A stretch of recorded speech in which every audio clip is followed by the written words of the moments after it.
Hey guys, welcome to Tutorial Guru. Today we'll be learning how to send gift message in Instagram, and now let's dive right in.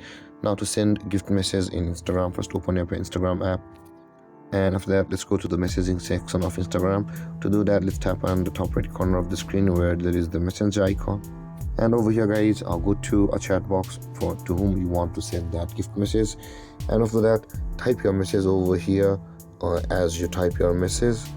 And after that, tap on the magnifying glass on over here at the right side of the hello on the typing bar, and you can see these kind of option will appear at the top of this interface. And the second one, there is the gift message or the gift wrapping.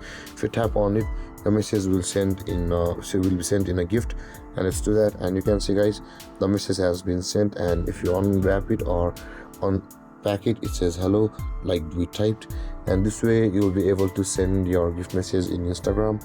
And if you have any confusions or questions regarding the topic, feel free to comment in the comment section below, and don't forget to like, subscribe and hit that bell icon for more videos. Thank you for watching guys. Peace.